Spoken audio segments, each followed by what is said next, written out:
Oke. Assalamualaikum warahmatullahi wabarakatuh. Perkenalkan, nama saya Kevin Adin Raveda dari kelas 12-9, absen 21. Kali ini saya akan melanjutkan presentasi saya mengenai soal yang kedua.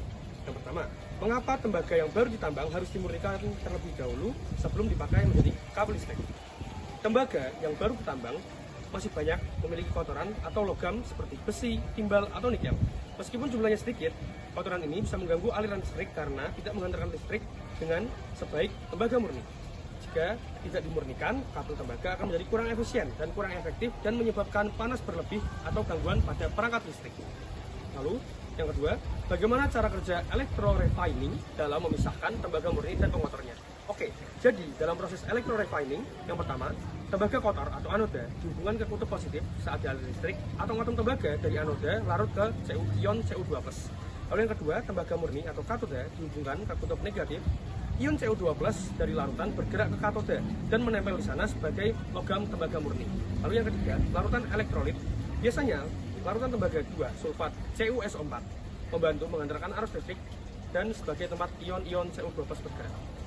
Pengotornya seperti logam lain atau pasir tidak ikut terlarut dan akan menjadi lumpur di anoda. Atau setiap larutan, hasil akhirnya adalah tembaga murni yang menempel di katoda. Lalu yang C, apa dampak jika kita tidak memurnikan dengan baik dan masih banyak kotorannya? Dampak negatifnya, yang pertama, efisien listrik akan menurun. Kabel menghantarkan listrik dengan buruk sehingga energi banyak terbuang sebagai panas. Lalu yang kedua, perangkat cepat rusak atau tidak stabil. Contohnya, yang pertama, lampu rumah bisa berkedip-kedip karena arus listrik tidak stabil. Lalu yang kedua, kabel bisa panas berlebihan, berisiko menyebabkan konsleting atau bahkan kebakaran. Lalu yang D, bagaimana cara mengevaluasi kemurnian tembaga untuk kabel listrik?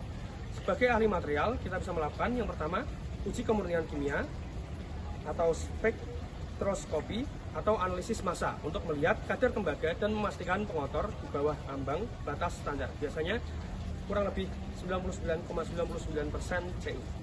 Yang kedua, uji konduktivitas listrik.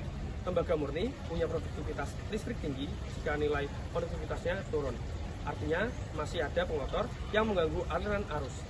Lalu yang E, narasi singkat untuk masyarakat tentang pentingnya tembaga murni. Tahukah kalian, teman-teman, atau siapapun di luar sana, bahwa kualitas kabel listrik di rumah itu sangat mempengaruhi keselamatan keluarga kalian? Kabel dari tembaga murni bukan hanya membuat aliran listrik lebih efisien atau stabil, tetapi juga mencegah resiko konsleting, kebakaran, bahkan meledak.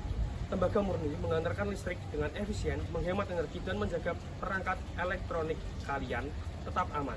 Jadi, pilihlah tembaga yang sudah dimurnikan dengan baik, karena itu adalah investasi cerdas untuk mengamankan atau kenyamanan rumah kalian setiap hari. Sekian dari saya, wassalamualaikum warahmatullahi wabarakatuh.